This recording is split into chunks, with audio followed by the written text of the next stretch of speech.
Thanks for staying with us. You are watching Standpoint. Now, farmers in Nigeria are suffering huge losses due to a disruption of farming season caused by unusual and extreme weather.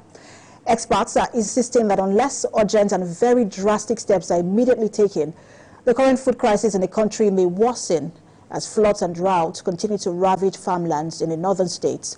10 states, namely Kaduna, Kano, Jigawa, Nasarawa, Taraba, Bauchi, Zamfara, Yobe, Sokoto and Kebbi are highly affected following a spate of drought, after which heavy rainfall was witnessed in the region.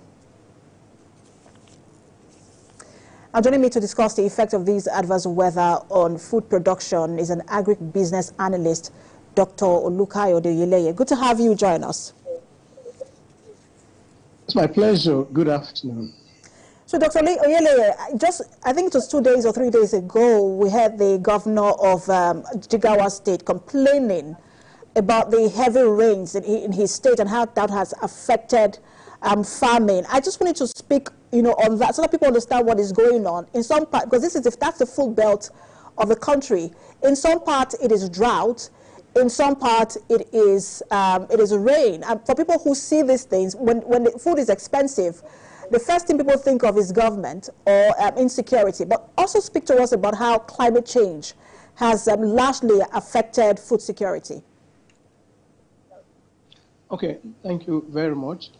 The crisis of drought and flooding is actually a global phenomenon, although it happens, at the local level in various parts of the world. In recent times, Nigeria is beginning to have its own fair share of this global crisis, and very unfortunately, it's affecting our food security prospects very directly. Now, yes, of course, some parts of the country may be having drought, while some are having heavy rainfall. This is a practical reality of climate change. And even if you take it at the global level, the same thing is happening. While some parts of the world are having cold, now some tropical parts of the world are presently experiencing cold, especially even in this part of the world, in Africa and Nigeria. Some parts of the temperate regions are also currently experiencing excruciating heat. And so now coming back to the issue of flooding, while there are also droughts in some other places, the northern part of the country in which there have been cases of flooding, it can simply be explained this way. When there's torrential rainfall on a land that is open, the tendency to heavy runoff occurs, and that's what is usually called flash flooding. And it does a lot of damage because there are not too many obstacles like trees to slow down the movement of the water or to break down the droplets of the water when it is coming down as rain. And so they make direct impact on the land surface. Before they could be absorbed by the soil surface, a critical mass of that has actually amassed together and has formed flood, creating a lot of damage, drowning property, people, animals, and crops, and all of that. And so when this deluge actually occurs and affects farm settings, the tendency is to destroy a lot of crops that are still on the field, yet to be harvested. And it could also affect those ones that are already harvested, that are in store, especially if where they are kept is in low-lying area. Now, I'll be quick to say this, that Nigerian government needs to sit back and think through how to respond to this crisis, because there are signs now that it's going to be an annually recurring issue. The past 2 years, that's 2022 and last year, and now there have been reports of flooding in various parts of the country, north and south of the country. And this year may not be an exception. Now, here is what I need to say, that weather reports, which actually have been generated by NIMET, they are mostly useful.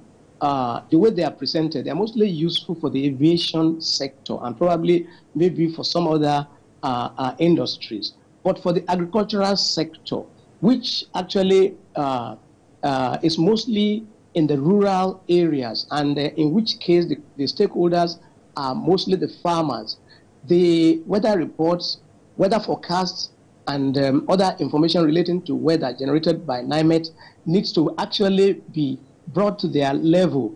It is not enough to create pamphlets. It is not enough to make radio jingles. And Dr. Oyeleye, whose responsibility? Yes. Whose responsibility is that? Because interesting point you just made. It was in 2023 that the Food and Agricultural Organization predicted that no fewer than 2.6 million Nigerians in Borno, Sokoto, and Zamfara states, and the FCT as well, may face food crisis between June and August this year. One would have thought that there would be proactive measures put in place to ensure that this is not the case. But whose responsibility is that? At what level? Okay, it's a multi-level responsibility. Let's begin from the federal ministries. At no time in the history of Nigeria is the Federal Ministry of Environment more relevant to this discussion. Essentially, the Federal Ministry of Environment has a lot of role to play. Apart from the parastatal called NIMET, the ministry itself has a lot to do with weather, wide-ranging roles and responsibilities. And so it has to get more involved. The work of the Federal Ministry of Environment has to be felt more, by the various stakeholders, not only in agricultural sector, but generally when we talk about the issue of environment. Now, we will be talking also about more, inter-ministerial work, in which case you expect the Ministry of Environment to work with the ministries like Water Resources, Ministry of Agriculture, and in fact, interestingly, Ministry of Finance, because this is an existential crisis. And the earlier information about weather is disseminated, the better, so that the stakeholders would be able to make, based on early warning signals, early warning messages, they would be able to make preparation ahead of time, just so that a lot of crises associated with, let's begin with flood, will not meet them unawares. In case of drought, of course, they have usually a long time to be able to respond to drought. Mitigating efforts can be made, along the line. But flood usually comes all of a sudden, and so a lot has to be done by these various ministries working together, putting thoughts, resources, and manpower, together to be able to stave off the crisis of flooding. And I would say this. Our major rivers in Nigeria are already silted up. They have become very shallow. If you look at River Niger, for instance, now, the depth is not what it used to be some 30, 40 years ago. The same goes with Benue. The same goes with some other inland rivers like Yobe River, like you mentioned some other rivers, Anambra. You mentioned some other rivers like, which are tributaries to these major rivers. They are generally silted up. And so the shallower these rivers are, the wider it distributes flood water along their flood plains. And so many of the communities that have been in those flood plains for years, probably even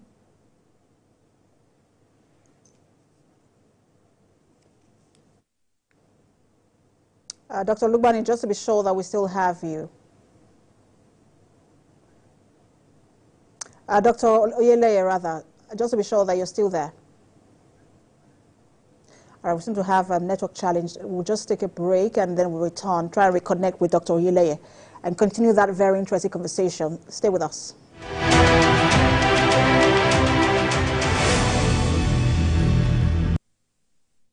I'm Lunge. I'm a passionate